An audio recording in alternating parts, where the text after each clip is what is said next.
মহান আল্লাহ পাক রব্বুল আলামিন কোরআন শরীফের ভিতরে জানিয়েছেন, ওয়ালা ইউআখিরুল্লাহু নাফসান ইযা জাআ আজালুহা লা ইস্তাখিরুনা সাআতাও ওয়ালা ইস্তাকদিমুন। হে বান্দা, হে বান্দি, তুমি শুনে রাখো, আমি আল্লাহ তাআলা তোমাদেরকে জানিয়ে দিলাম, আমি রব তোমাদেরকে শুনিয়ে দিলাম, আমি স্রষ্টা তোমাদেরকে জানিয়ে দিলাম, সময় এসে যাওয়ার সঙ্গে সঙ্গে এক মুহূর্ত কোন বান্দা বান্দির জন্য আল্লাহ তাআলার ফেরেশতা মালায়েকা ফেরেশতা এক মুহূর্ত অপেক্ষা করবেন না। সে পৃথিবীতে হতে পারে লিডার, হতে পারে প্রধানমন্ত্রী, হতে পারে মুখ্যমন্ত্রী, হতে পারে শিশু, হতে পারে যুবক, হতে পারে রাখাল, হতে পারে কৃষক, শত্রু মিত্র যেই হোক না কেন, আল্লাহর কোরআনের আয়াত, বান্দা তুমি যখন জন্ম নিয়েছো মৃত্যুর স্বাদ তোমাকে চাকতেই হবে। মৃত্যুর স্বাদ চাকতে হবে, ওটা আবার সময় নির্ধারিত সময় অনুযায়ী। নিশ্চিতভাবে বোঝা যায় যারা গিয়েছেন তারা আমাদের কাছে আর ফিরে আসবেন না। আর আমরাও যেদিন বিদায় নেব, আমরাও আমাদের পরবর্তী জেনারেশন মানুষের জন্য, আমাদের সন্তানাদিদের জন্য আমরা চলে যাব, আমরা আর ফিরে আসব না। এই পৃথিবী নামক জীবনটাই আমাদের করণীয় হলো আমরা দীর্ঘদিনের একটা সফর করব। ঠিক বলছি না ভুল বলছি বাবু? এই দুনিয়ার জগতে আমরা দীর্ঘদিনের সফর করব। আমরা হজে যাই, তো হজে গেলে সামানপত্র গোছাই আমরা 1 বছর ধরে। ঠিক বলছি না ভুল বলছি? যে 40 থেকে 42 কি 45 দিন থাকবো, তার জন্য সরঞ্জাম যদি আমাদের 1 বছর থেকে ঠিক করতে হয়, কত অর্থ লাগবে, কত টাকা লাগবে, কিভাবে খরচ করব, আরাফাতে কতদিন থাকবো, মক্কাতে কতদিন থাকবো, মদিনায় কতদিন থাকবো, ওটা আমাদের শখে থাকে। ঠিক বলছি না ভুল বলছি? তাহলে পৃথিবীর জীবনে কোনো জায়গায় সফর করলে, পৃথিবীর জীবনে কোনো জায়গায় আমরা যদি সফর করি, তার জন্য ভাবনা চিন্তা আমরা অনেকটাই করি। কিন্তু এই জীবন ফুরিয়ে যাওয়ার পরে অনন্ত কাল শুরু হবে, যে জীবনের কোনো সীমা সংখ্যা নাই, যা হাতে গুনে শেষ করা যাবে না। তো এই জীবনের জন্য আমাদের করণীয়টা কি? এই জীবনের জন্য আমাদের করণীয়টা কি হবে? আল্লাহ পাক রব্বুল আলামিন বান্দা বান্দিকে কঠিন কিয়ামতের দিন 5টা প্রশ্ন করবে। আর যত সময় আল্লাহ পাক রব্বুল আলামিন 5টা প্রশ্ন না করবেন, কোন বান্দা আর বান্দিকে আল্লাহ কদম ওঠাতে দেবেন না। আল্লাহ 5টা প্রশ্ন করবেন বান্দা বান্দিকে, আর ওই 5টা প্রশ্ন যত সময় বান্দা বান্দি উত্তর না দেবে, কোন বান্দা বান্দি কঠিন কিয়ামতের দিন কদম ওঠাতে পারবেন না। তবে আল্লাহ তাআলা বান্দা বান্দির 1 নম্বর প্রশ্ন করবেন, বান্দা জন্ম থেকে মৃত্যু পর্যন্ত সময় দিয়েছিলাম, ওই সময়টুকু কোন কাজে তুমি ব্যয় করেছিলে? 2 নম্বরে আল্লাহ প্রশ্ন করবেন, হে বান্দা তোমাকে সময় দিয়েছিলাম, তবে ওই সময়ের মাঝখান দিয়ে সব থেকে মূল্যবান একটা সময় দিয়েছিলাম, যে সময়টা হলো তোমার যৌবনতার সময়। বান্দা ওই টাইমটা তুমি কোন কাজে ব্যয় করেছিলে? 3 নম্বরে আল্লাহ বান্দা বান্দিকে বলবেন, ও আমার বান্দা বান্দি, আমি আল্লাহ তাআলা তোমাকে রুজি দিয়েছিলাম অন্বেষণের জন্য, তুমি রুজি অন্বেষণ করেছো, তবে কোন রাস্তায় অন্বেষণ করেছো? 4 নম্বরে আল্লাহ জিজ্ঞাসা করবেন, ও বান্দা বান্দি, রুজি তো আমি আল্লাহ দিয়েছিলাম, তবে খরচটা কোথায় করলে? আর 5 নম্বরে আল্লাহ বান্দা বান্দিকে বলবেন, ও বান্দা বান্দি, একবার বলো না, যেটা শুনেছিলে ওই মোতাবেক তুমি আমল করেছে কিনা? যেটা শুনেছিলে পৃথিবীতে, যেটা অন্বেষণ করেছিলে, ওই মোতাবেক জীবন রেখাকে অতিবাহিত করেছে কিনা, এটা আমার কাছে জবাবটা দাও। এটা বাবু আমার কথা নয়, বরং প্যার নবী মুহাম্মদুর রাসূলুল্লাহ সাল্লাল্লাহু আলাইহি ওয়াসাল্লামের কথা। আল্লাহর বান্দা, ও মুসলমান ঘরের সন্তান, ও আল্লাহর বান্দা, অবাক হয়ে যাবে। প্যার নবী মুহাম্মদুর রাসূলুল্লাহ সাল্লাল্লাহু আলাইহি ওয়াসাল্লাম নবী আমার জানিয়েছেন, লা তাযালু কদম ইবনি আদম ইয়াউমাল কিয়ামতি, মহান আল্লাহ কঠিন কিয়ামতের দিন বান্দা বান্দীকে বলবেন, ও বান্দা বান্দী, আমি আল্লাহ তোমাকে 5টা প্রশ্ন করব। তবে নবী মুহাম্মদুর রাসূলুল্লাহ সাল্লাল্লাহু আলাইহি ওয়াসাল্লাম নবী আমার জানিয়ে দিয়েছেন, না না না, যত সময় পর্যন্ত আমি 5টা প্রশ্ন না করব, অত সময় পর্যন্ত কোন বান্দা বান্দীকে আমি আল্লাহ কদম ওঠাতে দেব না। ও মুসলমান ঘরের সন্তান, প্যার নবী মুহাম্মদুর রাসূলুল্লাহ সাল্লাল্লাহু আলাইহি ওয়াসাল্লাম নবী আমার জানিয়েছেন, 1 নম্বরে মিন ইনদি রাব্বি হাত্তা ইউসআলু আন খামসিন। ও মুসলমান ঘরের সন্তান, নবী আমার জানিয়েছেন, আন উমরিহি ফিমা আফনাউহু। ও আমার বান্দা বান্দী, আমি আল্লাহ তোমাকে জন্ম থেকে মৃত্যু পর্যন্ত একটা লম্বা সময় নিয়েছিলাম, ওই সময়টুকু কোন রাস্তায় তুমি ব্যয় করেছিলে? ও বান্দা, তুমি সুদের রাস্তায় তোমার সময়টাকে অতিবাহিত করেছিলে কিনা? ও বান্দা, তোমার সময়টাকে তুমি ঘুষের রাস্তায় ব্যয় করেছিলে কিনা? ও বান্দা, তুমি পরনিন্দা পরচর্চা গীবতের সময় দিয়ে তথা তোমার জীবনটাকে তুমি ব্যয় করেছো কিনা? ও বান্দা, আমাকে একটু হিসাবটা দাও।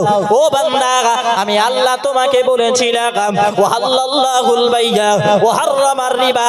না বান্দা, খবরদার খবরদার, তুমি জানো সুদের সঙ্গে লিপ্ত হবে না, বরং আমি আল্লাহ তোমাকে জানিয়ে দিলাম তুমি ব্যবসার সঙ্গে লিপ্ত হও।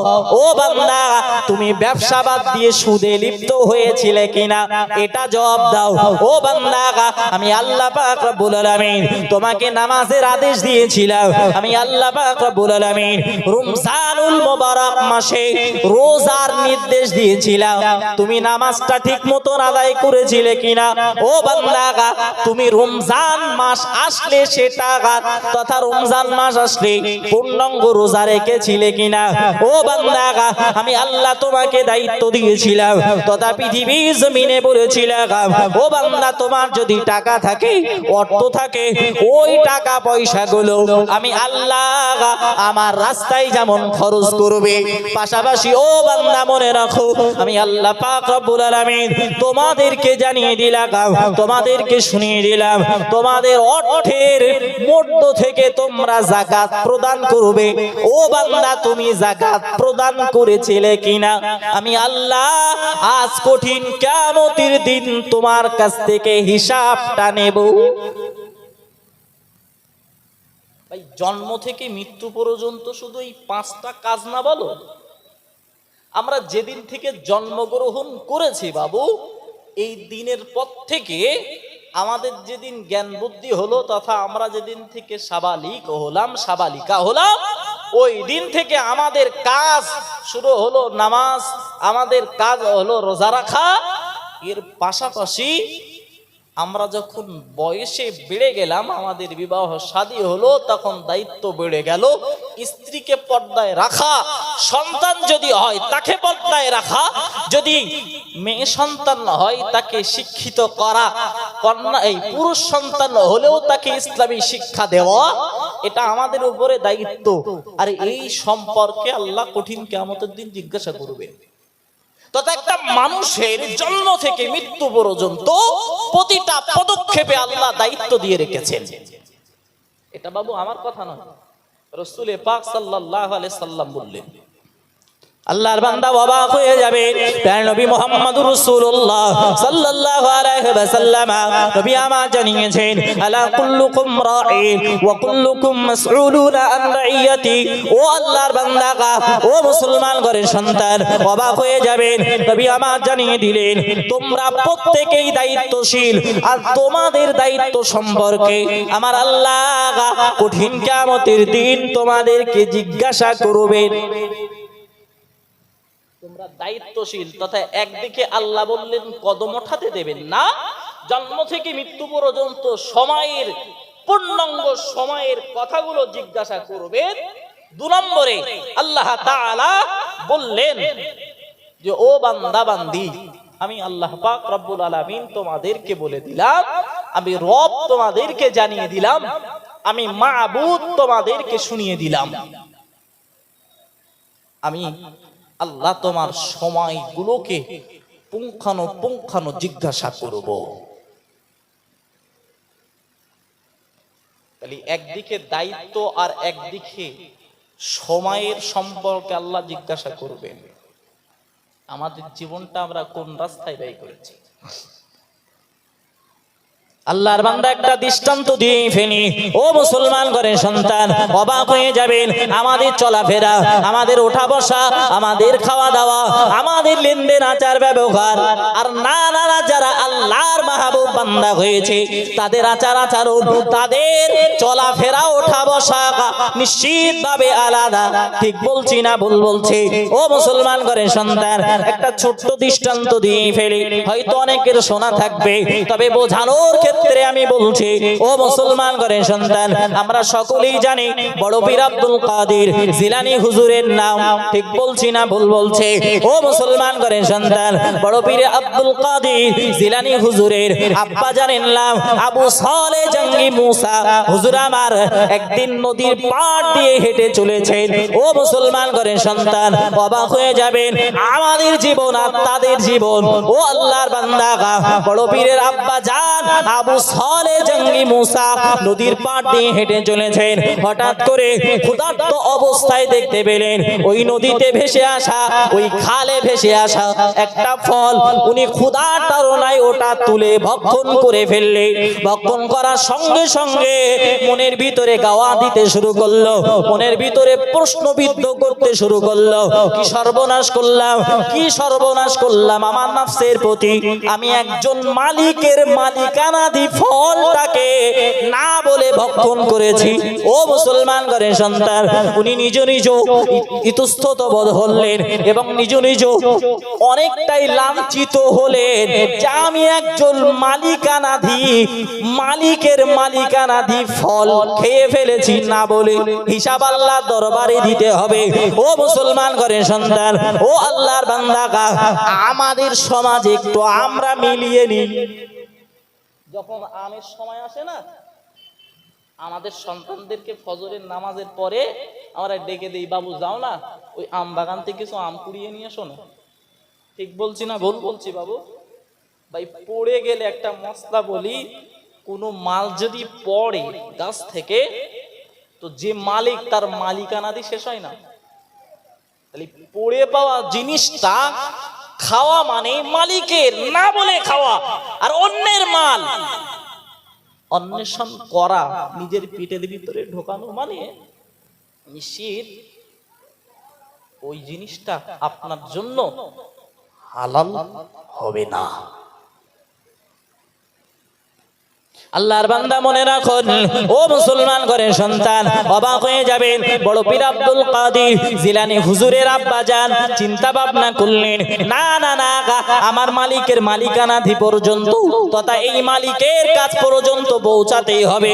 ও মুসলমান ঘরের সন্তান, উনি স্রোতের উল্টো দিকে চলতে শুরু করলেন। চলতে চলতে এক পর্যায়ে দেখতে পেলেন নদীর পাশে ওই একটা ফল বাগান দেখা যায়। উনি ফলের বাগানের ভিতরে প্রবেশ করলেন। ও মুসলমান ঘরের সন্তান, জলসাটা শোনা হয়তো থাকতে পারে, তবে আমি সংক্ষিপ্ত আকারে বোঝানোর জন্য বলছি। উনি মালিকটার কাছ পর্যন্ত পৌঁছে গেলেন, তথা বড় পীর আব্দুল কাদের জিলানী হুজুরের আব্বাজান চলে গেলেন ওই ফল বাগানের মালিকের কাছে। ও আল্লাহর বান্দা, আমি ভুল করে ফেলেছি। মালিক জিজ্ঞাসা করলো, কি ভুল করেছো? অন্য কিছু নয়, বরং আমি ক্ষুধার্ত অবস্থায় ছিলাম, আমি নদীর পাড় দিয়ে দিয়ে হেঁটে যাচ্ছিলাম, হঠাৎ করে দেখি নদীতে ভেসে যাওয়া একটা ফল, আমি ওটাকে না বলে খেয়ে ফেলেছি। আপনার কাছে ক্ষমা চাই, আপনি আমাকে মাফ করে দিন, আপনি আমাকে ক্ষমা করে দিন। বড় পীর আব্দুল কাদের জিলানী হুজুরের আব্বা জানকে ডেকে বললেন, না না না মালিক, আমি যখন মালিক আর তুমি যখন ফল খেয়েছো, মাপ তোমার হবে না গা। তবে আমার একটা সত্য মানলে ভাবতে পারি, সত্যটা অন্য কিছু নয়, 10 বছর তোমাকে আমার গোলামিত্ব করতে হবে। 10 বছর আমার গোলামিত্ব করতে হবে, এরপরে ভেবে দেখতে পারি। ভাই আমরা যদি একটা ফল কুড়িয়ে পাই, আমরা 10 বছর কারো গোলামিত্ব করব বলে মনে হয় বাবু? আমাদের সঙ্গে হলে আমরা লড়াই শুরু করে দেবো না? ঝগড়া শুরু করে দেবো তো বাবু? বড় পীর আব্দুল কাদের জিলানীর আব্বা জান আবু সালেহ জঙ্গি মুসা হুজুর বললেন, আমি রাজি। জোরে বলুন সুবহানাল্লাহ, আরো জোরে বলুন সুবহানাল্লাহ। তাই অবাক হয়ে যাবেন আমাদের জীবনটা আমরা কোন রাস্তায়। এই যে বলেছে না আল্লাহ যে বান্দাবান্দির জীবন সম্পর্কে জিজ্ঞাসা করা হবে, তথা প্রত্যেকটা সময় সম্পর্কে আল্লাহ জিজ্ঞাসা করবেন যে কোন রাস্তায় তুমি সময়টাকে ব্যয় করেছিলে। উনি দেখছেন ফলটা যখন খেয়েছি আর ফলের মাপ যদি না করিয়ে নিতে পারি, একটা বান্দার হক আর একটা আল্লাহর হক, আল্লাহর হক ফাঁকি দিলে আল্লাহ ক্ষমা করলে ক্ষমা হবে, কিন্তু বান্দার হক যদি কেউ ফাঁকি দেয়, বান্দা ক্ষমা না করলে আল্লাহ মাফ করবেন না। উনি রাজি হয়ে গেলেন 10 বছর গোলামিত্ব করার জন্য। আল্লাহর বান্দা অবাক হয়ে যাবেন। ও মুসলমান ঘরের সন্তান, দিনের পর দিন অতিবাহিত হয়ে গেল, তথা 10 বছর অতিবাহিত হয়ে গেল। এরপরে মালিকের দরবারে পৌঁছে গেল, হুজুর আমার ক্ষমা হয়েছে কিনা? আমার 10 বছর পূর্ণ ক্ষমা হয়েছে, একটা শর্তে ক্ষমা করতে পারি। তবে বাগানের মালিক কম বড় আল্লাহর ওলি না বলো?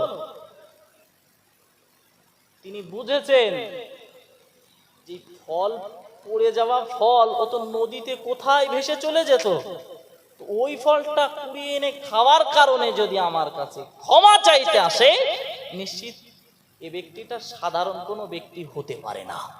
জোরে বলুন, আরো জোরে বলুন সুবহানাল্লাহ। তো বাগানের মালিক যখন চিন্তা করলেন, একটা শর্ত রেখেই দেখি। আল্লাহর বান্দা অবাক হয়ে যাবেন।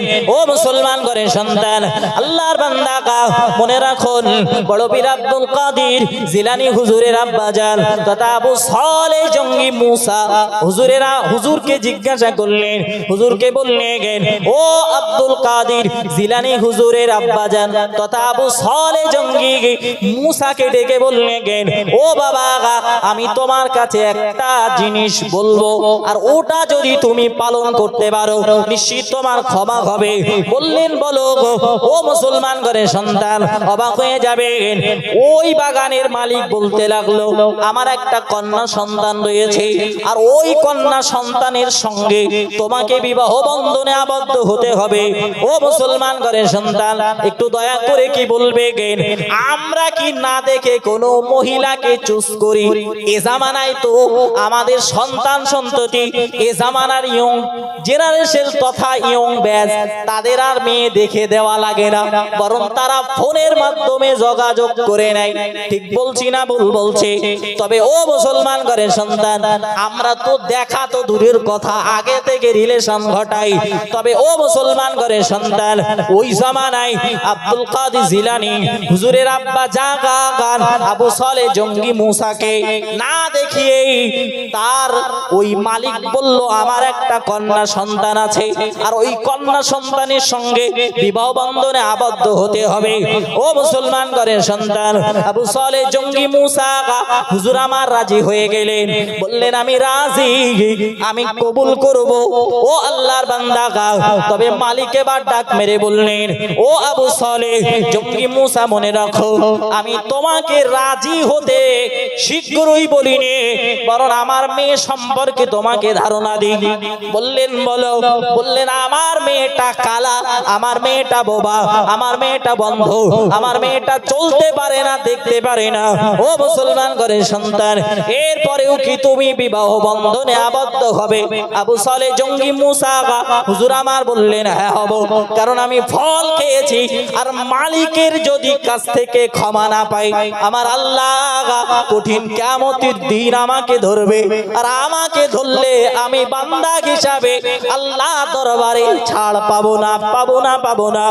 ও আল্লাহর বান্দা, আপনি যেটাই বলবেন ওটাই আমি রাজি। ও মুসলমান ঘরের সন্তান, সংক্ষিপ্ত বলে আবু সালেহ জঙ্গি মুসা হুজুরের সঙ্গে ওই কন্যা সন্তানের বিবাহ বন্ধনে আবদ্ধ হয়ে গেল, তথা বিবাহ বন্ধনে আবদ্ধ করে দিলেন। এরপরে বিবাহ বন্ধনে আবদ্ধ করে দেওয়ার পরে ও মুসলমান ঘরের সন্তান, অবাক হয়ে যাবেন, আবু সালেহ জঙ্গি মুসা ঘরের ভিতরে প্রবেশ করেছেন। তবে যে ঘরে ভিতরে প্রবেশ করেছেন ওই ঘরে গিয়েই দেখলেন না না না, শ্বশুর আব্বা এতদিন ছিল মালিক, আজকে থেকে হলো শ্বশুর। শ্বশুর আব্বা যে ঘরটা নিজের মেয়ের ঘর বলে দেখিয়ে দিয়েছে, না না না, ও ঘরটার সঙ্গে তথা ওই ঘরের ভিতরে যে মহিলা রয়েছে ওই মহিলার সঙ্গে শ্বশুর আব্বার বক্তব্যর কোনো মিল নাই। শ্বশুর আব্বা তো বলেছে কালা, বোবা, অন্ধ, পুজো, ঘরের ভিতরে গিয়ে দেখছে চোখ আছে, কথা বলতে পারে, রূপে গুণে সব দিক থেকে সুন্দর, সব দিক থেকে চমৎকার। উনি ঘর থেকে পিছিয়ে হটে আসলেন, পিছনে হটে আসলেন, হটে এসে শ্বশুর আব্বার কাছে গিয়ে বললেন, আব্বা আপনি যে ঘরটাকে আমাকে পাঠিয়েছেন সেই ঘরে আমি যাওয়ার পরে আলাদা একটা মহিলা দেখেছি, আপনার বক্তব্যের সঙ্গে কোনো মিল নাই। আল্লাহর বান্দা মনে রাখুন, ও মুসলমান ঘরের সন্তান, আমি সংক্ষিপ্ত আপনাকে বলি, ও আল্লাহর বান্দা, আবু সালেহ জঙ্গি মুসাকে শ্বশুর আব্বা এবার ডেকে বলছে, আমার মেয়েকে কালা বলার কারণটা অন্য কিছু নয়, বরং আমার মেয়ে হলো ওটাই, আর আমি কালা তাকে বলেছি এই পৃথিবীর কোন যুবকের কণ্ঠ তার কানে পড়িনি। ও মুসলমান ঘরের সন্তান, আর আজকে আমাদের মহিলাদেরকে কিভাবে রাখি? আমাদের মহিলাদের কিভাবে রাখি? অথচ মহান আল্লাহ কোরআন শরীফের ভিতরে জানিয়েছে, ইত্তাকাইতুল্লাহ ফালা তাখদানা বিল কওলি ফায়াতমাআল্লাযী ফি কলবি মারদুন ওয়া কুল্লা কওলান মারুফা। ও নারীরা, তোমরা যদি তোমার রবকে ভয় করো, তোমরা যদি তোমাদের স্রষ্টাকে ভয় করো, তোমরা সংযতভাবে পুরুষের সঙ্গে কথা বলবে। অথচ আমাদের ঘরের নারীরা দেখতে পাওয়া যায় অবাধ পুরুষদের সঙ্গে মেলামেশা করে। ঠিক বলছি না ভুল বলছি? ও মুসলমান ঘরের সন্তান, আমি এদিকে যাব না, কারণ বক্তব্যটা আজকে আমার এদিকে নয়, বরং আমাদের জীবন তৈরি করতে হবে, এজন্য একটা সাবজেক্ট নিয়েছে। তথা আজকের জলসাটা যে কারণে, যে উদ্দেশ্যে দেওয়া, ওই উদ্দেশ্যর দিকে লক্ষ্য রেখে আজকে আমার সাবজেক্ট তথা আজকে আমার বক্তব্য। ও মুসলমান ঘরের সন্তান, অবাক হয়ে যাবেন, আবু সালেহ জঙ্গি মুসা হুজুরকে ডেকে বললেন, আমার মেয়ে না না না, এই পৃথিবীতে চলাফেরার জন্য পা ব্যবহার করেছে, তবে না না না, এই পা দিয়ে আমার সন্তান অবৈধ কোন কর্মের দিকে অগ্রসর হয়নি, এজন্য আমি বলেছি পা নেই। ও আল্লাহর বান্দা, ও আবু সালেহ জঙ্গি মুসা, আমি তোমার শ্বশুর হিসাবে তোমাকে বলছি, আমি তোমার শ্বশুর হিসাবে তোমাকে বলছি, না না না, আমার মেয়েকে কালা বলেছি, আমার মেয়েকে বন্ধ বলেছি, না না, পৃথিবীর সঙ্গে তার সম্পর্ক ছিল না, বরং তার পার্থিব জগৎটা ছিল গো আল্লাহর সঙ্গে গুড রিলেশন। না না না, পৃথিবীর কোনো অবৈধ সম্পর্ক আমার কন্যা সন্তানকে স্পর্শ করতে পারিনি। এজন্য আমি তাকে কালা বলেছি, বোবা বলেছি, অন্ধ বলেছি। ও মুসলমান ঘরের সন্তান, ও আল্লাহর বান্দা, এবার আপনাকে একটা জিনিস বোঝাই। এই দুইজনের মিলনে আল্লাহ একজন সন্তানকে দিলেন, যার নাম হলো আব্দুল কাদের জিলানী হুজুর। ও মুসলমান ঘরের সন্তান, আব্দুল কাদের জিলানী হুজুর আমার একদিন নয়, দুদিন নয়, এইভাবে বড় হতে লাগলেন। বড় হতে হতে বয়সটা যখন 7 বছর, মা বললেন, ও বাবা, তোমাকে পৃথিবীর জীবনে তথা এই জীবনে তোমাকে ইসলামী শিক্ষা শিখতে হবে। ও আল্লাহর বান্দা, মা তার সন্তানকে তথা আব্দুল কাদেরকে শিক্ষার জন্য পাঠাবেন, শিক্ষকের কাছে পাঠালেন। এরপরে শিক্ষক তাকে পড়াচ্ছেন।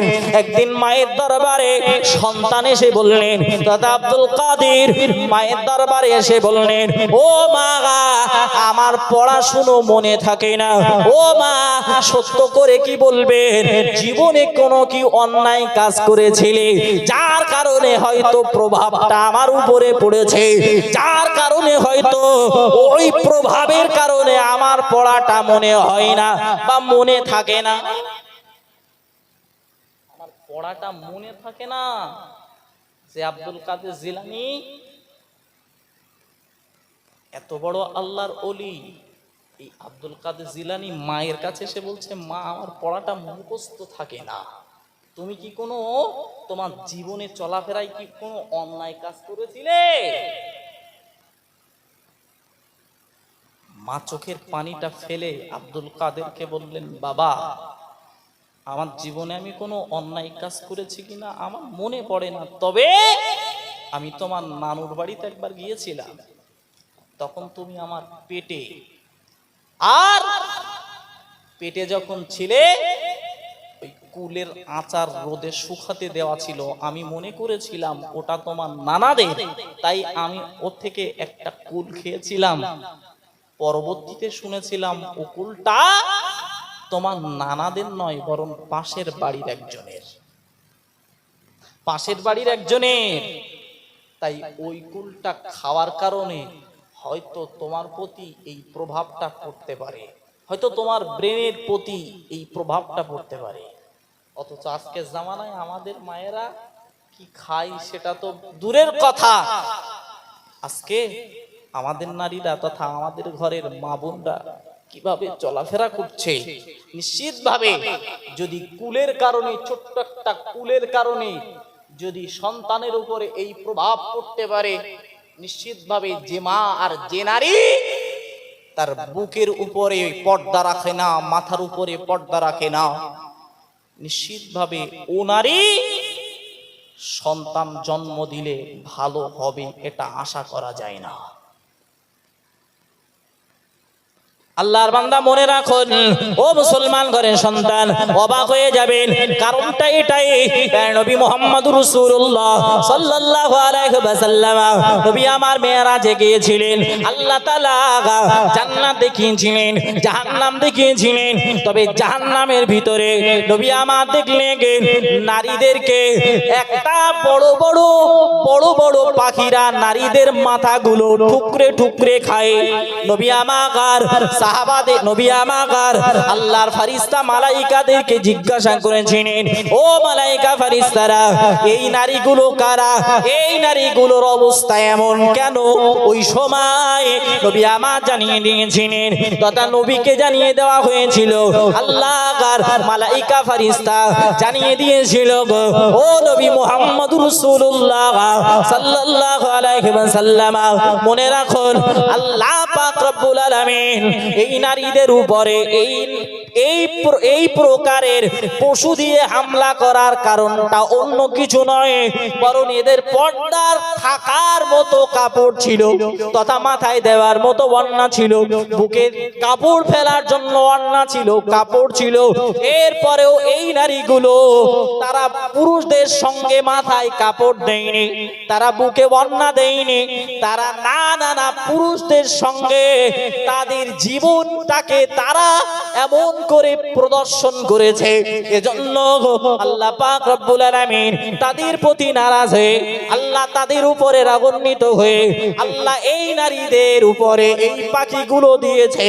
আর এই পাখিদের কাজ হলো আল্লাহর এই বান্দাগুলো, আল্লাহর এই বান্দিগুলোর মাথাগুলো ঠুকরে ঠুকরে খাওয়া।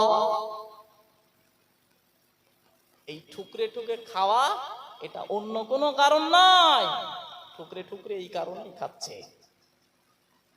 ও মুসলমান ঘরের সন্তান, আমি আর একটু আগিয়ে যাই, তবে আমার বক্তব্যটা ভুলে গেলে হবে না।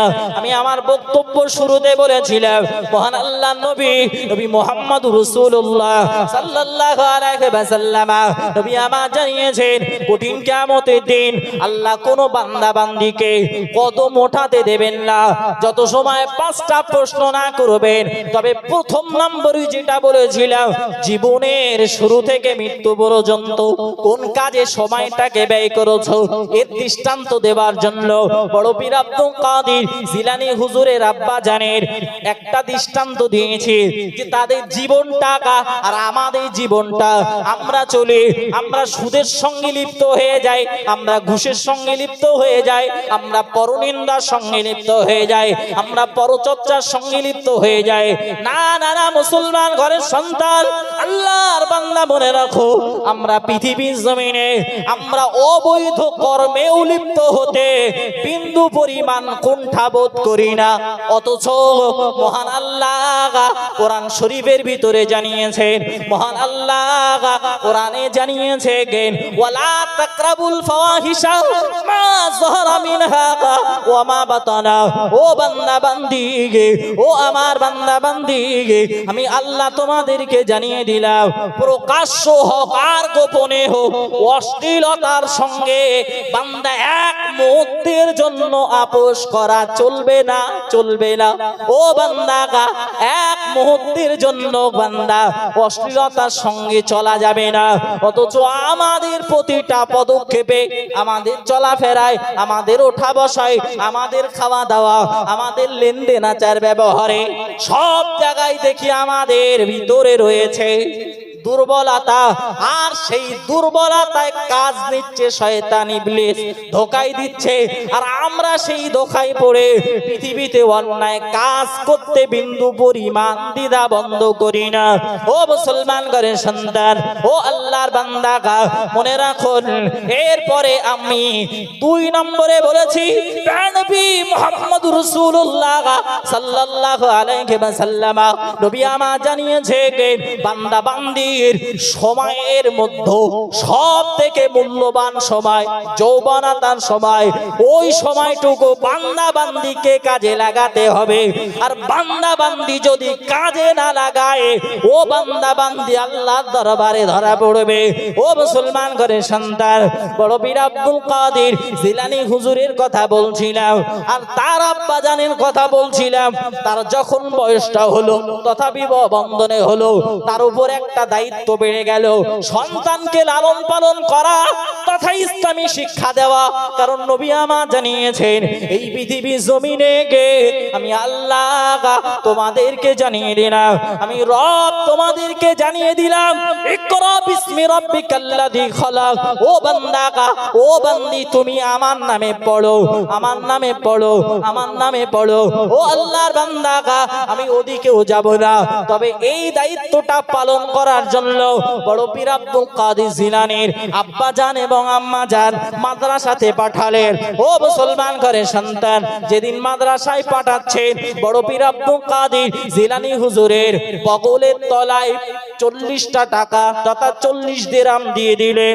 দিয়ে দেওয়ার পরে মা সন্তানকে বললে, ও বড় পীর আব্দুল কাদের, খবরদার খবরদার মিথ্যা কথা যেন বলবে না। ও বাবা বড় পীর আব্দুল কাদের তখনও তো বড় পীর হননি, তবে সম্মানের ক্ষেত্রে আমি বারবার বলছি বড় পীর। তবে সেদিন মা হয়তো বলেছিল, ও আব্দুল কাদের খবরদার খবরদার খবরদার খবরদার মিথ্যা কথা বলবে না। বড় পীর আব্দুল কাদের জিলানী হুজুর আমার মাদ্রাসায় রওনা হয়ে গেছেন। হঠাৎ করে দেখতে পাওয়া গেল কিছু টাকার দল বড় পীর আব্দুল কাদের জিলানী হুজুরকে ডাকলেন, ও আব্দুল কাদের, ও বাচ্চা ছেলেটা এদিকে শোনা। উনি আসলেন, আসার পরে ডাকাত দল্লা বলল, ডাকাত দল্লা বলল, গো ও বাচ্চা ছেলে তোমার কাছে কি রয়েছে বলো। উনি বললেন, আমার কাছে 40টা দিরহাম রয়েছে তথা 40 টাকা রয়েছে।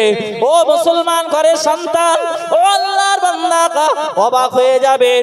ডাকাত দলের ভিতর দিয়ে একজন বলে ফেললো, ও বাবা তুমি এই ছোট্ট বয়সে সত্য কথাটা কেন বললে? আমরা তো ডাকাত, আমরা তো ছিনতাই করি, আমরা তো পরের মাল আত্মসাৎ করে খেয়ে ফেলি, তবে তুমি সত্য কথাটা কেন বললে? তুমি কেন সত্য কথাটা উগরে ফেললে? না না না, তোমার কাছ থেকে আমরা কিছু নেওয়ার আগে তুমি যদি বলতে কিছুই নেই, তোমাকে তো আমরা ছেড়ে দিতাম, তবে তুমি কেন সত্য কথাটা বললে? বড় পীর আব্দুল কাদের জিলানী হুজুর আমার ওই ডাকাত দলকে বললেন, না না না, আমার বলার কারণ অন্য কিছু নয়, বরং আমার মা আমাকে বলেছে, বাবা খবরদার খবরদার তুমি জানো মিথ্যা কথা বলবে না। তথা পৃথিবীর জমিনে চলাফেরা করতে গিয়ে যত বিপদ আর কঠিন অবস্থায় হোক, ও বাবা তুমি যেন মিথ্যা কথা বলবে না। এজন্য আমার মায়ের কথা শুনে গে আমি আব্দুল কাদের মিথ্যা কথাটা বলতে পারলাম না। ও মুসলমান ঘরের সন্তান, অবাক হয়ে যাবে আব্দুল কাদের জিলানীর ওই ছোট্ট ছেলে টাকার কথাটা শুনে ডাকাত দলেরা পূর্ণাঙ্গ ঈমানের ভিতরে আসার জন্য চিন্তা ভাবনা করে নিল। তারা ছিল নামে মুসলমান, তারা বলল, না না না, আমরা এতদিন নামে মুসলমান ছিলাম, ও আব্দুল কাদের আমাদেরকে ঈমানের কলেমা আবার পড়িয়ে দাও, আমরা ঈমানের কলেমা পড়ে নিতে চাই। বাবা আব্দুল কাদের খবরদার, তুমি যখন সত্য কথা মায়ের কারণে বলেছো, ও বাবা আব্দুল কাদের আমি তোমার প্রতি তথা তোমার আচার আর ব্যবহারে আমরা সকলেই মুগ্ধ, এবং আজ থেকে এই অশ্লীল কাজ পরিত্যাগ করলাম। জোরে বলুন সুবহানাল্লাহ। আরেকটু জোরে হবে না সুবহানাল্লাহ? তাদের জীবন মিথ্যা থেকে পরে, আমাদের জীবনে আমরা ছোট্ট ছোট্ট জিনিসে মিথ্যা কথা বলি, ছোট্ট ছোট্ট জিনিসে মিথ্যা কথা বলি। ও মুসলমান ঘরের সন্তান, আজ আছি কাল না থাকতে পারি, আজ আছি কাল না থাকতে পারি। হয়তো ফজরের সময় হেঁকে দিতে পারে নাজিমুদ্দিন আর পৃথিবীর জমিনে নাই, আব্দুল বকর আর পৃথিবীর জমিনে নাই। বাবু আপনারা কোনোদিন দেখেছেন কেউ মারা গেছে আর তার সম্পত্তি কাপনের কাপড়ে নিয়ে যেতে? মিথ্যা কথাগুলো, পরনিন্দাগুলো, পরচর্চাগুলো, গীবত, অহংকার, বড়াইত্ব, ফখর নিতে পেরেছে? তবে জীবনটাকে আমাদের সংশোধন করতে হবে বাবু। জীবনটা যদি সংশোধনের রাস্তায় না আনতে পারি, নিশ্চিতভাবেই এ জীবনের কোনো মূল্য নেই বাবু। আমরা সকলেই জানি, যারা যুবক তারা প্রায় সকলেই জানি, আমেরিকায় বাড়ি একজন গায়ক ছিল এবং নায়ক, আমার নামটা এক্ষুনি মনে আসছে না। উনি এক সময় বলেছিল, আমি এই পৃথিবীতে 150 বছর বাঁচবো। মাইকেল জ্যাকসন গানও করতেন, নাচও করতেন। তো মাইকেল জ্যাকসন একদিন বলল যে আমি পৃথিবীর জমিনে 150 বছর বাঁচবো। 20 জনের অধিক একটা চিকিৎসক টিম তার আশেপাশে রাখা হতো, এমন জায়গায় রাখা হতো তথা এমন জায়গায় থাকতেন যে জায়গাটা সর্বদাই কয়েক মিনিট অন্তর চেকআপ হতো, কোনো জীবাণু এসে আক্রান্ত যেন না করতে পারে। বাঁচবে কতদিন বলেছে বাবু? কথা বলেন। 150 বছর বাঁচবে বলেছে, কিন্তু আমার আল্লাহর ফায়সালা যতদিন ততদিনই তো থাকবে বাবু। মাইকেল জ্যাকসনের বয়সটা তখন 50, ছুঁই ছুঁই কাটায়। ডাক্তাররা চারিপাশে, হঠাৎ করে মাইকেল জ্যাকসন শুয়ে গেলেন। মনে করলেন ডাক্তার বাবুরা মাইকেল জ্যাকসন হয়তো ঘুমাচ্ছেন। 1 ঘন্টা 2 ঘন্টা 3 ঘন্টা পার হতে না হতে দেখতে পাওয়া গেল মাইকেল জ্যাকসন আর পৃথিবীতে নাই। কারণটা এই পৃথিবীর জমিনে আল্লাহ যখন বান্দা বান্দিকে তুলে নেবেন, কারো সাধ্য নেই এই পৃথিবীতে তাকে বিচারণ করা। এজন্যই আমি প্রথমে পড়েছিলাম ওয়ালা ইউআখিরুল্লাহু নাফসান ইযা জা আজালুহা লা ইস্তাখিরুনা সাআতা ওয়ালা ইস্তাকদিমুন। ও বান্দা বান্দি, সময় চলে আসার সঙ্গে সঙ্গে এক মুহূর্ত আর দেরি করা হবে না। ও মুসলমান ঘরের সন্তান, ও আল্লাহর বান্দা, আরেকটু আগিয়ে যায়। বড় পীর আব্দুল কাদের জিলানী হুজুর আমার মাদ্রাসাতে পড়ছেন। মাদ্রাসাতে পড়তে পড়তে হঠাৎ বড় পীর আব্দুল কাদের জিলানী হুজুরের অত্যন্ত ক্ষুধা লাগলো, তথা খিদের যন্ত্রণায় ক্ষুধার্ত অবস্থায় নিয়ত করে বসলেন, না না না, আমার কাছে অর্থ নাই, আমার কাছে টাকা পয়সা নাই, বরং আজ বিকাল বেলা আমি আব্দুল কাদের চলে যাব নদীর পাড়ে, আর নদীর পাড়ে জমে থাকা ঘাসগুলো আমি আব্দুল কাদের খেয়েই বাঁচবো। বাবু আপনারা বলতে পারবেন ভালো যে আপনারা যারা একটু বয়স্ক মানুষ, আপনারা ভালো বলতে পারবেন এক বেলা খাওয়া হলে আর এক বেলা খাওয়া হতো না। তো ওখান থেকে তো বড় পীর আব্দুল কাদের জামানাটা অনেক আগে। টাকা নেই, অর্থ নাই, কি খাবে? ঘাস খাবে বলে নিয়ত করেছে। ও মুসলমান ঘরের সন্তান, অবাক হয়ে যাবেন বাবু, বড় পীর আব্দুল কাদের জিলানী হুজুর আমার নিয়ত করে বসলেন, আজকে বিকাল বেলা আমি নদীর পাড়ে গিয়ে ঘাস খেয়ে আমার পেটের ক্ষুধা নিবারণ করব। তবে ও মুসলমান ঘরের সন্তান, বড় পীর আব্দুল কাদের জিলানী হুজুর আমার পরে গেলেন, তথা আসরের সময় গিয়ে দেখলেন তার যাওয়ার আগে কিছু মানুষ তারা ঘাসগুলো ছিঁড়ে ছিঁড়ে খায়। বড় পীর আব্দুল কাদের জিলানী হুজুর আমার থমকে দাঁড়িয়ে গেলেন। কারণটা অন্য কিছু নয়, একটা কারণে দাঁড়িয়ে গেলেন যে আজকে যদি ওই ঘাস থেকে আমি খাই, এরা তো আমার আগে এসেছে, তো আমি যদি খাই তাহলে ওরা হয়তো আমার থেকে বেশি ক্ষুধার্ত, তাই আমার আগে এসেছে, আর আমি যদি ওই ঘাস থেকে খাই তাহলে ওদের ঘাসগুলো আমার খাওয়া হলে ওদের পেট পুরবে না। উনি থমকে দাঁড়িয়ে গেলেন, দেখলেন, ফিরে আসলেন মাদ্রাসাতে। আল্লাহর বান্দা অবাক হয়ে যাবেন, শুধু পানি খেয়ে একদিন নয় দুদিন নয়, এমন করে 11 দিন চলে গেল। 11 দিনের মাথায় বড় পীর আব্দুল কাদের জিলানী হুজুর আমার মসজিদের ভিতরে নামাজরত অবস্থায় রয়েছে। হঠাৎ করে একজন ব্যক্তির আগমন ঘটলো। ওই ব্যক্তিটা পাশে বসে নামাজ পড়লো। পাশে বসে নামাজ পড়ার পরে একটা টুকরি খুললো, তথা একটা টপলা খুললো, আর ওর ভিতর থেকে কিছু খাবার খাচ্ছেন আব্দুল কাদের জিলানী হুজুর তখনও নামাজরত। এরপরে আব্দুল কাদের জিলানী হুজুর আমার নামাজ ছেড়ে দিয়ে বাইরে বার হয়ে গেলেন, তথা নামাজ শেষে বাইরে বার হলেন। আর ওই যুবকটা আব্দুল কাদেরকে ডাক দিলেন, ও বাবা, ও বাবা, তোমাকে একটু ডাকি, এদিকে শোনো না, নামটা তো জানি না। ও মুসলমান ঘরের সন্তান, অচেনা মানুষটা বলল, আমি এই গ্রামে কথা এই শহরে অনেক দিন ধরে রয়েছি, আমার বাড়ি অন্য শহরে, আমার বাড়ি অন্য জায়গায়। আমি রাস্তা দিয়ে আসছিলাম, হঠাৎ করে একজন মহিলা আমাকে ডাক মেরে বললেন, ও বাবা তুমি কোথায় যাবে? আমি বললাম বাগদাদে যাব।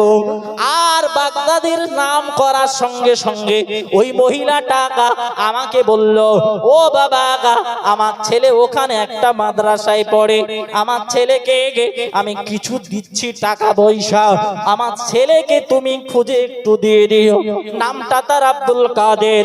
ও বাবা ও বাবা তুমি কি একবার বলতে পারো ওই আব্দুল কাদের জিলানী তথা আব্দুল কাদেরের সংবাদটা তুমি কি একবারও দিতে পারো? উনি শুকরিয়াটা আদায় করলেন, আলহামদুলিল্লাহ বলে বললেন, আমি সেই আব্দুল কাদের জিলানী। 11 দিন ক্ষুধার্ত, 11 দিন, 11 দিন পরে ওনার কাছে একটা মাল নিয়ে এসেছে, আর জানার কাছে মাল নিয়ে এসেছে তথা আব্দুল কাদেরকেই জিজ্ঞাসা করছে আব্দুল কাদেরের খবর কোথায়, তথা পরিচয় সম্পর্কে জিজ্ঞাসা করছে। ও আল্লাহর বান্দা অবাক হয়ে যাবেন, আব্দুল কাদের জিলানী হুজুর আমার বললেন, ও মুসলমান ঘরের সন্তান, ওই বাবুকে বললেন আমি হলাম আব্দুল কাদের। মালটাকে দিয়ে দিলেন, দিয়ে দেওয়ার পরে বললেন, ও আব্দুল কাদের আমি তোমার মাল থেকেই কিছু ভক্ষণ করেছি, আমি তোমার মাল থেকেই কিছু আত্মসাৎ করেছি, কারণ তোমার মা আমাকে দিয়েছিল অনেকটা দিন আগে, কিন্তু খুঁজে তোমাকে পাইনি, আজ তোমাকে পেলাম। আর আমার এই কদিন ঘুরতে ঘুরতে আমি অত্যন্ত ক্ষুধার্ত হয়ে পড়ি, যার কারণে আমি তোমার মাল থেকেই কিছু ভক্ষণ করলাম। ও মুসলমান ঘরের সন্তান, ও আল্লাহর বান্দা আব্দুল কাদের জিলানী হুজুর আমার আল্লাহর দরবারে শুকরিয়াটা আদায় করে বললেন, ও রব্বুল আলামিন আল্লাহ, আমার বিশ্বাস ছিল, আমার বিশ্বাস ছিল তুমি আল্লাহ রুজিদাতা, তুমি আল্লাহ যখন রুজি দেওয়ার নিয়ে তুমি আল্লাহ রুজি দেওয়ার যখন প্রতিশ্রুতি দিয়েছিল, আমি আব্দুল কাদের জিলানী, আমি আব্দুল কাদের আমার মনে বিশ্বাস ছিল রুজি আমি পাবই কোনো না কোনো দিক থেকে। ও আল্লাহর বান্দা এরপরেও 11 দিন কেটে গেল, বোঝানোর বিষয় হলো 11 দিন কোন প্রকার কোন আত্মসাৎ করে কারো মাল আব্দুল কাদের ভক্ষণ করেনি। আর একটু জোরে হবে না? তাদের জীবন 11 দিন পার করেছে, একটা দিনের জন্য পরের মাল আত্মসাৎ করেনি, এই হলো তাদের জীবন। আর আমাদের জীবন, ও মুসলমান ঘরের সন্তান, আমি আর একটু এগিয়ে যাই। বড় পীর আব্দুল কাদের জিলানী হুজুর তখন একেবারে মুরিদ করাচ্ছেন। ও আল্লাহর বান্দা, বড় পীর আব্দুল কাদের জিলানী হুজুর আমার একদিন বসে রয়েছেন, মুরিদদেরকে কলেমার দাওয়াত দিচ্ছেন, ইসলামের দাওয়াত দিচ্ছেন, ইসলামের কলেমার দাওয়াত দিচ্ছেন। হঠাৎ করে দেখতে পাওয়া যায় বড় পীর আব্দুল কাদের জিলানী হুজুরকে একজন এসে বলল, ও আব্দুল কাদের জিলানী হুজুর আপনার ব্যবসায় অনেক বড় ক্ষতি হয়ে গেছে। আব্দুল কাদের জিলানী অনেক বড় ব্যবসায়ী ছিল বাবা, অনেক বড় ব্যবসায়ী, আপনার মালগুলো সব ক্ষতি হয়ে গেছে, আর আপনার মালগুলো এক কথায় ডুবে গেছে, সমুদ্রে তখন যাতায়াত হতো, মালগুলো নৌকা ডুবে গেছে। উনি কিছু সময় নীরবতা পালন করে বললেন আলহামদুলিল্লাহ। মুরিদরা কিছু বললেন না। আল্লাহর বান্দা অবাক হয়ে যাবেন, ও মুসলমান ঘরের সন্তান, এভাবে কিছুদিন আবার পার হয়ে গেল। এরপরে দেখতে পাওয়া গেল আব্দুল কাদের জিলানী হুজুরকে ডাক মেরে আর একজন যুবক এসে বলল, ও বড় পীর আব্দুল কাদের জিলানী, আল্লাহ পাক রব্বুল আলামিন আপনার যতটা মাল ব্যবসায়ের জন্য পাঠিয়েছেন তার ডবল লাভ হয়ে বাড়ির দিকে রওনা হয়েছে। মন খুলে বলুন সুবহানাল্লাহ, আরো জোরে বলুন সুবহানাল্লাহ। তবে বড় পীর আব্দুল কাদের জিলানী হুজুর আমার কিছু সময় মুরিদদের সামনে নীরবতা পালন করলেন। এরপরে আবার বললেন আলহামদুলিল্লাহ। মুরিদরা থাকতে পারলো না। মুরিদরা জিজ্ঞাসা করলো, ও বড় পীর আব্দুল কাদের জিলানী হুজুর, আমরা শুনেছি, আপনার মুখ থেকেও শুনেছি, বুজুর্গদের মুখ থেকে শুনেছি, কোন জিনিস ক্ষতিগ্রস্ত হয়ে গেলে, কোন জিনিস ক্ষতি হয়ে গেলে, ধরো লাইটটা চলে গেল, বলতে হয় ইন্না লিল্লাহ। হুজুর খেয়ে পড়ে গেলেন, বললেন ইন্না লিল্লাহ। তথা ক্ষতিগ্রস্ত হলেই বলতে হয় ইন্না লিল্লাহ। আমরা সমাজে জানি কোন মানুষ মরে গেলে হয়তো বলতে হয় শুধু ইন্না লিল্লাহি ওয়া ইন্না ইলাইহি রাজিউন। ও মুসলমান ঘরের সন্তান, তবে কোন মরে যাওয়া ব্যক্তির জন্য খাস নয়, বরং ইন্না লিল্লাহটা পড়তে হয়, ইন্না লিল্লাহি ওয়া ইন্না ইলাইহি রাজিউন। এটা পড়তে হয়। ক্ষতি হয়ে যাওয়া জিনিস যদি ক্ষতি হয়ে যায়, সঙ্গে সঙ্গে যদি ইন্না লিল্লাহ পড়ে নেন, তথা ইন্না লিল্লাহি ওয়া ইন্না ইলাইহি রাজিউন, আল্লাহ পাক রব্বুল আলামিন আপনাকে অনেক বরকত বা তার ভিতরে অনেক কল্যাণ রেখে দেন। ও মুসলমান ঘরের সন্তান, ও আল্লাহর বান্দা, এজন্য বড় পীর আব্দুল কাদের জিলানী হুজুরের মুরিদগণ বললেন, ও বড় পীর আব্দুল কাদের জিলানী হুজুর, ক্ষতি করে হয়ে যাওয়া মালের উপরে পড়তে হয় ইন্না লিল্লাহ। কিন্তু আপনি বললেন আলহামদুলিল্লাহ। ব্যাপারটা বুঝতে পারলাম না। আমরা জানি কোন জিনিসের লাভ হলে, কোন জিনিসের সুসংবাদ শুনলে, একটা ছেলে হয়েছে বলবেন কি আলহামদুলিল্লাহ, একটা মেয়ে হয়েছে বলবেন কি আলহামদুলিল্লাহ, ব্যবসায় লাভ হয়েছে বলবেন কি আলহামদুলিল্লাহ, ভালো কাজ করেছে আল্লাহর শুকরিয়ার জন্য বলবেন আলহামদুলিল্লাহ। তবে বড় পীর আব্দুল কাদের জিলানী আপনি প্রথমবারও বললেন আলহামদুলিল্লাহ, দ্বিতীয়বারও বললেন আলহামদুলিল্লাহ। ব্যাপারটা তো বুঝতে পারলাম না। একবার ক্ষতি হয়েছে আলহামদুলিল্লাহ, একবার লাভ হলো আলহামদুলিল্লাহ। ও বড় পীর আব্দুল কাদের, আমরা আপনার কাছে দাবি করি, আপনি একটু ক্লিয়ার করে দেন, আপনি একটু আমাদের কাছে স্পষ্ট করে দেন। ও মুসলমান ঘরের সন্তান, অবাক হয়ে যাবেন বাবু। বড় পীর আব্দুল কাদের জিলানী হুজুর আমার মুরিদদেরকে ডেকে বললেন, ও বাবারা, তোমরা মনে রাখো, আমি বড় পীর আব্দুল কাদের জিলানী, আমার মাল ক্ষতি হওয়ার পরে আমি কিছু সময় নীরবতা পালন করেছিলাম। আর নীরবতার টাইমে আমি আমার মনটাকে আমার নফসের দিকে আমি মুতাওয়াজ্জিহান করেছিলাম, তথা আমার নফসের দিকে আমার মনোনিবেশ করেছিলাম। আমার মনটা, যে আমার মন ক্ষতি হয়ে যাওয়ার কারণে কোন প্রকার কষ্ট সাধিত হচ্ছে কিনা। তবে দেখলাম না না, ক্ষতি হয়ে যাওয়া মালের প্রতি আমার মন একবারও লালসিত হয়নি বা লালসিত হয়নি। এজন্য শুকরিয়া স্বরূপ আমি আমার রবকে বললাম আলহামদুলিল্লাহ। এরপরে যখন আমার দরবারে আমার কাছে লাভ হয়ে আশা সংবাদ পৌঁছে গেল, আমি বড় পীর আব্দুল কাদের জিলানী হুজুর আমি নীরবতা পালন করলাম। পালন করার পরে, নীরবতা পালন করার পরে আমি আমার নফসের দিকে কিছু সময় মনোনিবেশ করলাম, যে আমার অর্থ বেড়ে যাওয়ার কারণে আমার টাকার প্রতি বা অর্থের প্রতি কোনো লালসা বেড়েছে কিনা। আমার লালসা, আমার নফস একবারও দেখলাম আমার মন তথা আমার নফস টাকা তথা অর্থের প্রতি লালসিত হয়নি। এজন্য শুকরিয়া স্বরূপ আমার রবকে বললাম আলহামদুলিল্লাহ। একবার মন খুলে বলুন সুবহানাল্লাহ। ক্ষতি হয়ে যাওয়া মালটা একটা কারণে বললাম আলহামদুলিল্লাহ, সেটা আমার মন তার প্রতি একবারও কুলসিত হয়নি বা আমার কোনো দুঃখ প্রকাশ করিনি আমার মন। আর লাভ হওয়ার পরে আমার এই লাভ জিনিসটার প্রতি আমার অন্তরটা একবারও লালসিত হয়নি। এজন্য বললাম আলহামদুলিল্লাহ। ও আল্লাহর বান্দা, বোঝার বিষয় এটা, তাদের জীবনটা ব্যবসা করেছে, ওয়াহাল্লাল্লাহুল বাইয়া ওয়া হাররামার রিবা, সুদকে বর্জন করে ব্যবসা করেছে। এরপরেও তারা অর্থের প্রতি লালসিত না হয়ে আমাদের জীবনটা কি করলাম? আল্লাহর বান্দা ও মুসলমান ঘরের সন্তান, আমি আর বিস্তার করব না, আমার বক্তব্য একেবারে সংক্ষিপ্ত করব।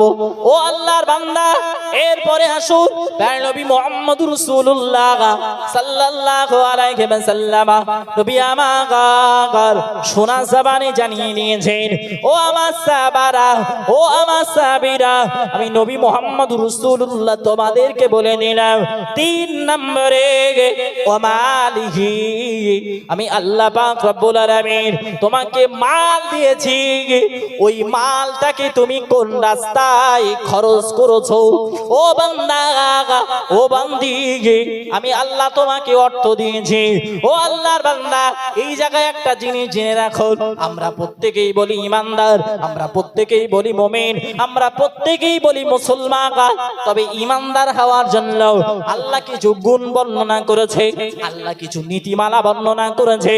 ও মুসলমান ঘরের সন্তান, এখন যদি আপনার নাম হয় নরেন্দ্র মোদী দামোদর, ও আল্লাহর বান্দা, আপনার নাম শুনেই বলে দেবে এটা মুসলমান হতে পারে না, এটা অমুসলমান।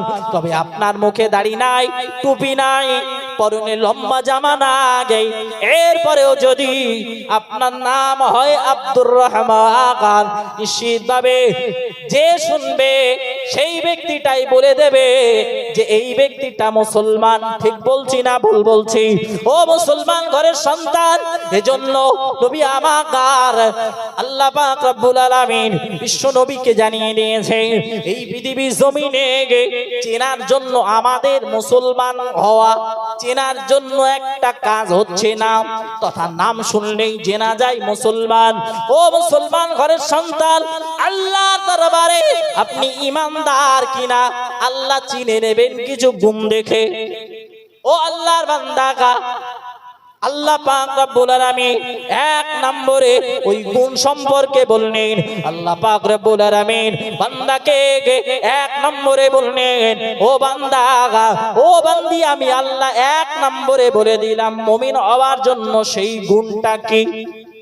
কোরআন শরীফের প্রথমে, একদম প্রথমে সূরা বাকারা আল্লাহ পাক রব্বুল আলামিন প্রথমের দিকে জানালেন, আল্লাযীনা ইউমিনুনা বিল গায়বি ওয়া ইউকিমুনাস সালাতা ওয়া মিম্মা রাযাকনাহুম ইউনফিকুন।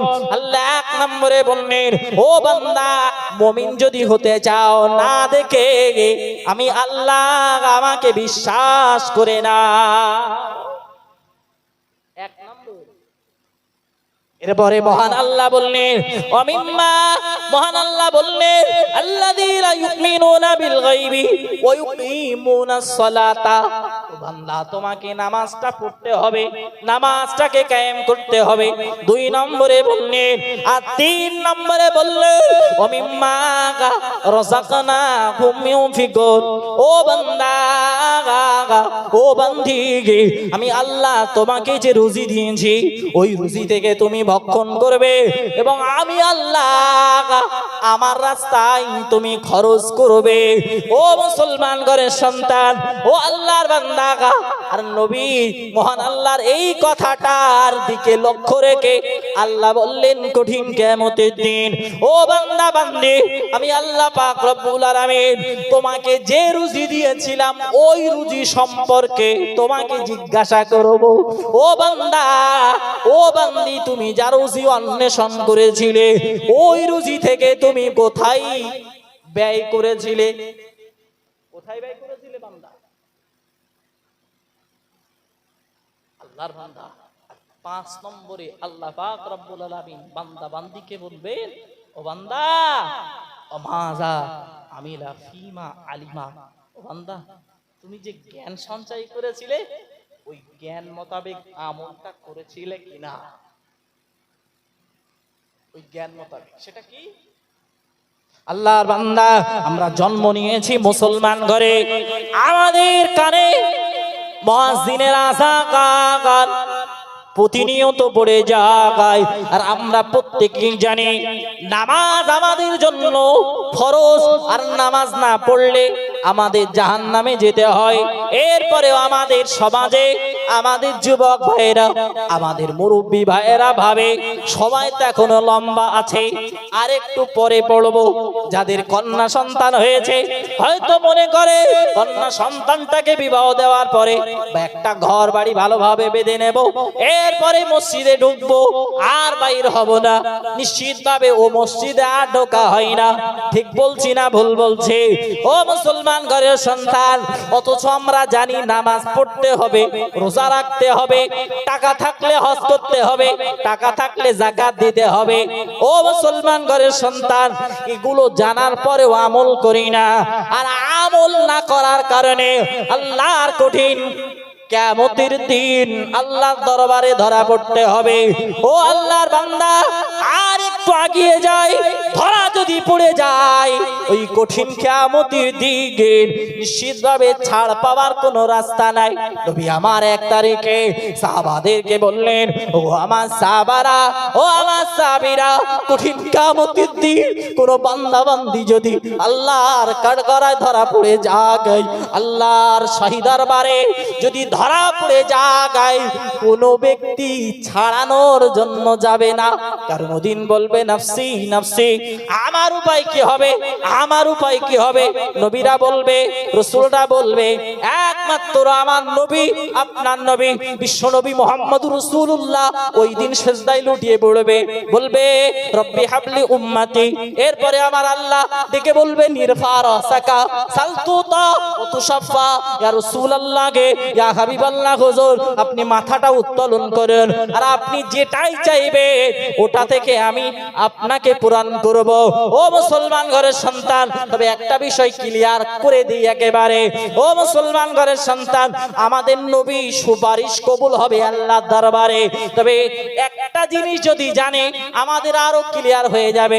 হযরত হাসান রাদিয়াল্লাহু তাআলা আনহু থেকে বর্ণিত, নবীর বিবি আয়েশা সিদ্দিকা রাদিয়াল্লাহু তাআলা আনহা নবীকে জিজ্ঞাসা করলেন, ইয়া রাসূলুল্লাহ, ইয়া হাবিবাল্লাহ হুজুর, কঠিন কিয়ামতের দিন আমি আয়েশা যদি কোন জায়গায় আপনাকে খোঁজ করি, সন্ধান করি, কোথায় পাবো?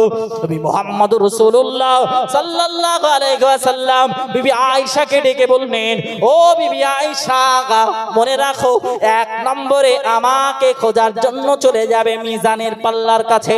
বিবি আয়েশা নবীকে জিজ্ঞাসা করলেন, ইয়া রাসূলুল্লাহ, ইয়া হাবিবাল্লাহ হুজুর, কি জন্য আপনি মিজানের পাল্লার কাছে দাঁড়িয়ে যাবেন? নবী আমার বিবি আয়েশাকে ডেকে বললেন, ও বিবি আয়েশা, মনে রাখো আমি নবী মুহাম্মদুর রাসূলুল্লাহ, আমার গুনাহগার উম্মত উম্মতিরা যদি ধরা পড়ে যায়, আমার গুনাহগার উম্মত উম্মতিরা যদি আমলনামাটা কম হয়ে যায়, আমি নবী মুহাম্মদ তাদেরকে সুপারিশ করে করে আল্লাহর দয়া জান্নাতে পাঠিয়ে দেব। জোরে বলুন সুবহানাল্লাহ, আরো জোরে বলুন সুবহানাল্লাহ। বিবি আয়েশা আবার ডেকে বললেন, ইয়া রাসূলুল্লাহ, ইয়া হাবিবাল্লাহ হুজুর, যদি মিজানের কাছে যদি আপনাকে না পাই, কোথায় গিয়ে আপনাকে পাবো? ওই সময় নবী আমার ডাক মেরে বললেন, ও বিবি আয়েশা, আমাকে পেয়ে যাবে পুলসিরাতের কাছে। ইয়া রাসূলুল্লাহ, পুলসিরাতের কাছে আপনার কাজটা কি থাকবে? নবী মুহাম্মদুর রাসূলুল্লাহ বললেন, কাজটা অন্য কিছু নয়, বরং কাজটা থাকবে আমার গুনাহগার উম্মত উম্মতি মিজানের পাল্লা, ওই মিজানের পাল্লায় যদি পাশ হয়ে যায় পুলসিরাত পার হতে পারবে না। কিছু বান্দা বান্দি টলমল করবে, না না না, আমার বান্দা বান্দিকে আমি আল্লাহ পুলসিরাতটা নিজ হাতে পার করে দেব। ও আল্লাহর বান্দা অবাক হয়ে যাবেন। এরপরে বিবি আয়েশা আবার ডাক মেরে বললেন, ইয়া রাসূলুল্লাহ, ইয়া হাবিবাল্লাহ হুজুর, যদি আপনাকে এর পরেও না পাই, কোথায় গিয়ে পাবো? যদি এর পরেও না পাই, কোথায় গিয়ে পাবো? মিজানে পেলাম না, পুলসিরাতে পেলাম না, এবার কোথায় যাব? প্যার নবী মুহাম্মদুর রাসূলুল্লাহ সাল্লাল্লাহু আলাইহি ওয়াসাল্লাম নবী আমার 3 নম্বরে জানিয়ে দিলেন, ও বিবি আয়েশা, মনে রাখো আমি আখিরি জামানার নবী, নবী মুহাম্মদুর রাসূলুল্লাহ সাল্লাল্লাহু আলাইহি ওয়াসাল্লাম তোমাদেরকে জানিয়ে দিলাম, তোমাদেরকে শুনিয়ে দিলাম, আমি 3 থেকে যাব তথা দাঁড়িয়ে যাব পুলসিরাতের কাছে। না না না, আমি নবী মুহাম্মদুর রাসূলুল্লাহ 3 নম্বরে দাঁড়িয়ে যাব হাউজে কাউসারের পাশে। কারণ আমার আল্লাহ আমার উপরে কোরআনের আয়াত নাযিল করেছে, ইন্না আতাইনাকাল কাউসার ফাসাল্লি লিরাব্বিকা ওয়ানহার ইন্না শানিয়াকা হুয়াল আবতার। মহান আল্লাহ নবী মুহাম্মদকে বললেন, ও নবী মুহাম্মদুর রাসূলুল্লাহ, আমি আল্লাহ তোমাকে হাউজে কাউসার দান করলাম। আর হাউজে কাউসার এমন একটা পানি, এমন একটা কূপের পানি, এমন একটা কূপ যেটা নবী তোমাকেই দান করলাম। ও নবী মুহাম্মদুর রাসূলুল্লাহ সাল্লাল্লাহু আলাইহি ওয়াসাল্লাম, আমি আল্লাহ তোমাকে জানিয়ে দিলাম, ওই পানি যদি একবার কোনো বান্দি পান করে, না না না, তার আর কোনোদিন পিপাসা লাগবে না। একবার মন খুলে বলুন সুবহানাল্লাহ। বিবি আয়েশাকে ডেকে বললেন, আমার উম্মাতিরা ওই কঠিন কিয়ামতের দিন অত্যন্ত ক্লান্ত থাকবে। আমার উম্মাতিরা কষ্টের কারণে ছটফট করবে, পানি চাই বলে চিৎকার মারবে। আমি নবী মুহাম্মদুর রাসূলুল্লাহ, আল্লাহ পাক রব্বুল আলামিন যে হাউজে কাউসার দিয়েছে, ওই হাউজে কাউসারের পানি আমি নবী মুহাম্মদুর রাসূলুল্লাহ আমার গুনাহগার উম্মাতিকে আমি নিজ হাতে পান করাবো। আরেকটু জোরে হবে না? আরো জোরে হবে না? ও মুসলমান ঘরের সন্তান, মিজানে আমাদের জন্য সুপারিশ করবে, পুলসিরাতে আমাদের জন্য সুপারিশ করবে, হাউজে কাউসারে আমাদের জন্য নিজ হাতে পানি পান করাবে। তবে বাবু সব এমনি পাওয়া যাবে বাবু? আমি যদি উদাহরণস্বরূপ বলছি, আমি যদি টিএমসি করি, আপনি যদি বিজিবি করেন, আর আমি যদি মানে গ্রামের মেম্বার হই, আপনাকে দেখবো বলে মনে হয় বাবু? দেখবো? আর আমি যদি বিজিবির লোক হই, তুমি যদি টিএমসির লোক হই, তোমার দেখবো বলে মনে হয় গ্রামের কথা দেখবো না। ঠিক বলছি না ভুল বলছি বাবু? দেখবই না। আমাদের সমাজে হয়তো আপনাদের দিকে থাকতে পারে এমন উদার মনের মানুষ, তো আমাদের দিকে নেই। যার দলের লোক তার দিকে টানার চেষ্টা করে।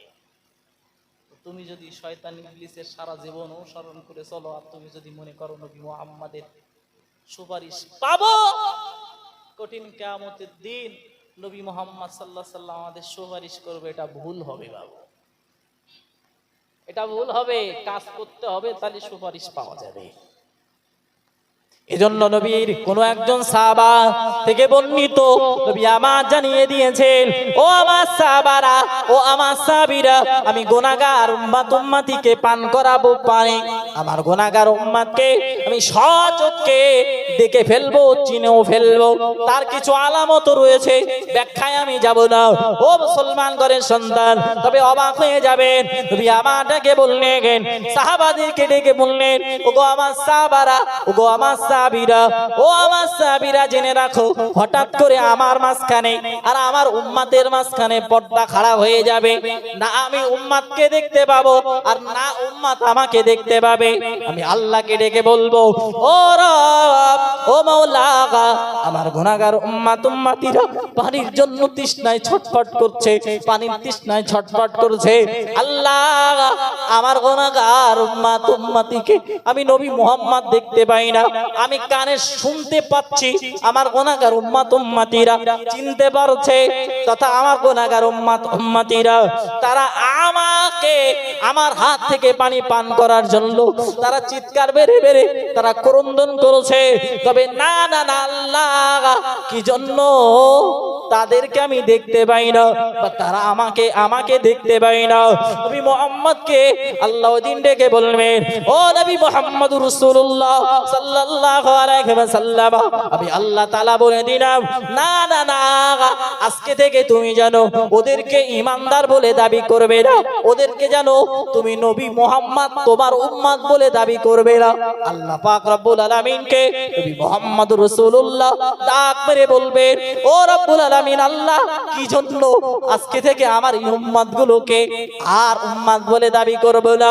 ওই সময় আমার আল্লাহ নবী মুহাম্মদ কে ডেকে বলবে, নবী মুহাম্মদ কে ডেকে বলবে, ও নবী মুহাম্মদ, না না, আমি আল্লাহ এই পৃথিবী জমিনে আমি আল্লাহ বলেছিলাম ওয়ালা তাকরাবুল ফাহিশা মা যাহারা মিনহা ওয়া মা বাতানা, প্রকাশ্য গোপনে অশ্লীলতার সঙ্গে কশিন কালো লিপ্ত হওয়া যাবে না। কিন্তু না না না, এই বান্দা বান্দি গুলো অশ্লীলতার সঙ্গে লিপ্ত ছিল। ও নবী মুহাম্মদ, একটা দিনের জন্য সুন্নাত নিজের জীবনে আঁকড়ে ধরেনি, একটা দিনের জন্য ইসলামের কোনো ভালো কাজ করেনি, একটা দিনের জন্য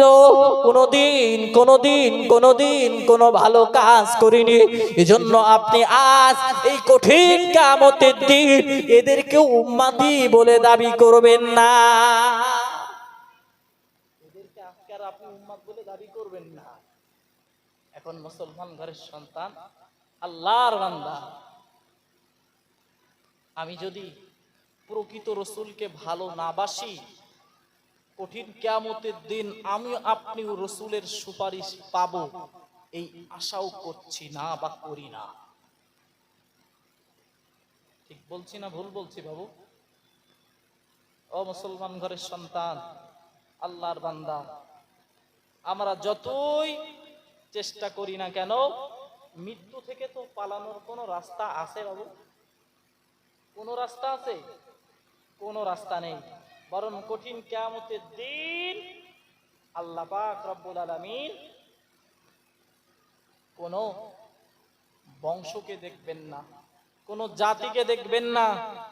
আল্লাহ দেখবেন না হাজী সাহেব, গাজী সাহেব, সুফি সাহেব, দরবেশ সাহেব, মাওলানা সাহেব, মুফতি সাহেব, পীর সাহেব, কাউকেই দেখবেন না।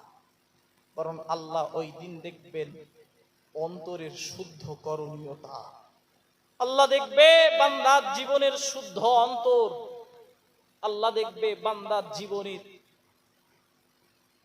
শুদ্ধ অন্তর। ও মুসলমান ঘরের সন্তান, এজন্য